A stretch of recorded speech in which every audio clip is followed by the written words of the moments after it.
The film opens by showing a wedding celebration. Not long after, a group of German soldiers arrives. Without much discussion, the leader of that troop immediately assaults everyone present in a harsh way. Then tosses a kind of blue powdery gas over the victims. Meanwhile, elsewhere, a 5th Brigade captain named Jan is about to be executed by the military for committing treason. But just before the execution happens, a man appears and orders them to stop. It turns out this individual is General Lozano, who is actually John's uncle. Because John repeatedly causes trouble, his uncle yet again saves him. Now Jan must repay this debt by carrying out a new assignment, delivering an envelope to Alarcos. Jan initially objects because this mission is very risky. He has to pass through a forbidden forest. However, he has little choice and finally agrees. He is accompanied by another prisoner named De Cruz. During the journey, De Cruz tells a story that lulls Jan to sleep, as if he were reading him a fairy tale. But when they take a shortcut, their vehicle is suddenly stopped by a group of soldiers. De Cruz quickly wakes John. The leader of those soldiers asks John to turn back. Yet John discreetly shows resistance, prompting that man to ultimately grant them permission to pass through the barricade they have set up. However, as they continue traveling, they see several of their side's military planes crash, apparently bombed by the enemy.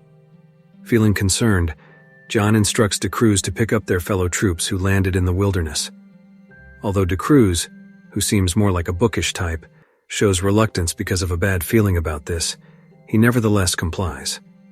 Once there, they discover that the individual who landed in the plane explosion has already passed away, missing both legs.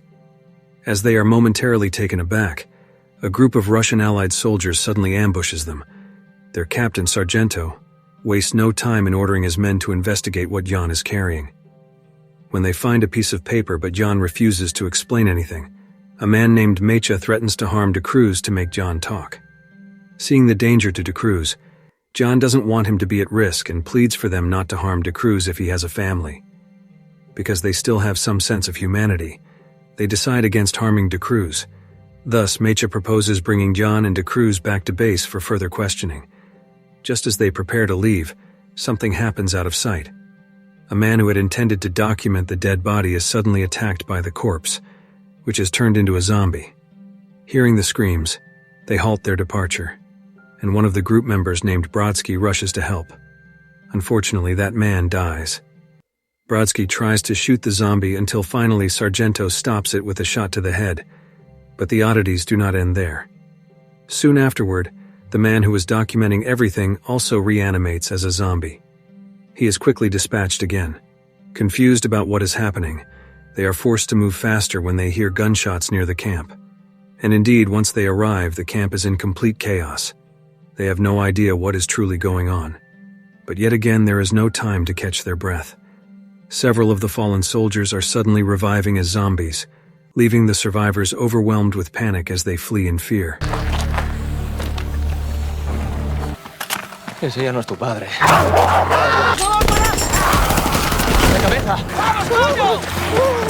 Reaching the vicinity of a boat, they quickly board it in an attempt to escape. This turns out to be a stroke of luck, granting Jan and De Cruz a moment of freedom. Upon arriving at the opposite shore, they intend to go ashore to find a hiding place, but are taken aback when they see that this island is also filled with zombies. The group tries to fight back while attempting to run, and in the confusion, they forget to keep track of one another.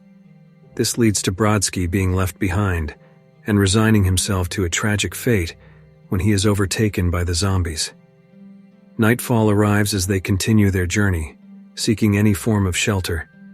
They become anxious upon finding a house inhabited by a woman, but at that very moment, several men suddenly appear and threaten them. Both sides aim their weapons at each other, recalling they are technically at war. However, John believes it is a waste of time and insists that they set aside any national hostilities, since they are now confronting zombies outside, who don't distinguish whom they attack. Eventually, when these men realize that John outranks them, and that he doesn't wish for more discord, they agree to make peace in order to fight the zombies together. After everyone consents to cooperate, they discuss how they can resist the zombies. At the same time, Jan instructs de Cruz to handle some repairs and tells Mecha to stand guard upstairs with him. A startling discovery, and the possible cause of the zombie outbreak, comes to Jan's attention when he tries to burn the letter from his uncle's mission. He finds a secret map hidden behind the message, making him suspect that his own side might be behind the transformation of these people into zombies. A while later, as they keep watch on the upper floor, Mecha suddenly hears something and promptly opens fire when he realizes it is a wandering zombie. Unfortunately, the gunshots draw even more zombies to their location. Seeing no other option, they order the group to evacuate. Panic spreads as they flee from the zombie assault.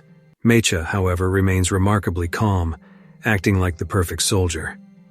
Sometime after escaping the zombies, they reach a cabin area and notice several zombies caught on an electrified fence. The sight saddens them, especially when they realize one of those zombies is the reanimated Brodsky, now trapped there. Noticing the same German troops who built the barricade at the beginning, Jan suddenly realizes that those forces must have known something about this crisis. He hides any debate from the others, since Sargento feels betrayed by Jan, who insists he was unaware of these events. Jan then explains he found a hidden map on the letter he was supposed to deliver, and he suspects the location marked might reveal what truly caused the outbreak. Entering a church, they find it in ruin. Spotting a wounded woman, the group hears her explanation of what happened. As it turns out, she is the bride from the wedding scene at the film's beginning, the one attacked by the German leader. Meanwhile, de Cruz works frantically to repair a car parked nearby, growing uneasy when strange noises alarm him. On the other hand, Jaime, who seems more self-centered, tries to flee when he hears the engine start up, but in a twist of instant irony, Jaime is overwhelmed by the zombies. Despite continuously running to escape the undead, tragedy still strikes. The newly rescued bride suddenly begins to turn into a zombie and tries to attack them. Matakura, seeing this, instantly dispatches her. At the same time, they also notice that Rafir may have been bitten, prompting them to consider finishing him off. But Rafir insists he was never bitten. After they exit the church, Sister Flor locks herself in from the inside. Apparently, she has been bitten, causing Sargento, who is obviously drawn to her, to feel helpless at the sight of her fate. Not far from where de Cruz's repaired vehicle waits, Jan declares they should head to Las Aguilas, as indicated on the secret map. He believes there must be an antidote there that can halt everything, reasoning that the initial human-to-zombie experiments probably began in Las Aguilas. If they do nothing, the zombies may eventually leave Las Aguilas and continue multiplying. Convinced by John's reasoning, Sargento joins in searching for a cure, even though it's the opponent's stronghold. Only then do they realize de Cruz is missing, but he soon arrives driving the car. Everyone quickly boards in excitement. Unbeknownst to them, de Cruz is hiding a bite mark on his arm. Ultimately, they reach the Las Aguilas base, where John and Sargento observe it from a distance, seeing it as well guarded by soldiers. John proceeds alone into the base, claiming to have brought a group of survivors. Shortly thereafter, General Lozano and the commanding officers appear. John pretends not to know anything about the real situation, putting on a show and mentioning that he has 3 soldiers plus a prisoner who possess information about a weapon. He insists they be allowed entry. However, his uncle, General Lozano, distrusts him and apparently refuses the request, causing Jan to feel disrespected and to storm away. Back inside, the general, angered by the uncle's leadership, suddenly turns on him. When the first plan fails to get the entire group into the base, Jan tells Sargento that military planes will soon arrive and bomb this place. So, before that happens, they must retrieve the antidote. They decide to rely on de Cruz, who volunteers to blow up the entrance, as he has already admitted to having been bitten. The rest, including John, have no choice but to accept that de Cruz will detonate the base before turning into a zombie. After the gates are breached, the group rushes in, but before they can make any progress, John and Matakura spot waves of zombies advancing toward the base. Reaching the interior, Mecha and the others split off to find the antidote. Soon after Mecha's departure, more zombies manage to get inside. Jan's group decides to retreat, while the panicked German soldiers, unaware of how to handle the undead, are eliminated one by one, culminating in a fierce battle between the living troops and the zombies, with the antidote proving difficult to locate. Jan, Sargento, and Matacuras find themselves cornered by the undead. Matacuras devises a plan to escape by crawling underneath a train car.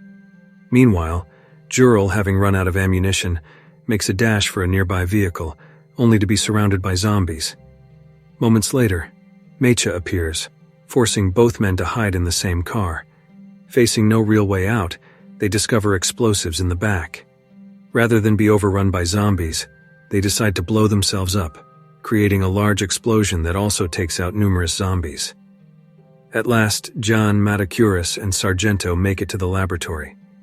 Sargento urges John and Matacuras to retrieve the cure while he creates a path of escape. The moment John and Matacuras enter, they encounter the general, injecting himself with something. The general declares that no real cure exists. This injection merely slows the infection. Then, in seconds, he starts turning into a zombie, compelling Matacuras to put an end to him. Unfortunately, disaster befalls John in that same moment. He is bitten on the hand. Matacuras quickly amputates John's hand to keep the infection from spreading. Before long, zombies flood the area, forcing the two of them to rush into a small safe zone. Sargento, meanwhile, manages to power up an old train but decides to sacrifice himself, likely believing it is the only way to help them escape. As the train begins to move, airplanes appear overhead and drop bombs, triggering a massive explosion. Some time passes, and after the blast, it turns out that Captain John and Matacuras have survived. However, Rafir is nowhere to be seen. Feeling it's all finally over, John realizes the military won't suspect he's with the Russian side. He tries to persuade Matacuras to join him, but Matacuras, having lost her entire squad, refuses and states she intends to go to France, far away from this conflict. Thus, the film concludes.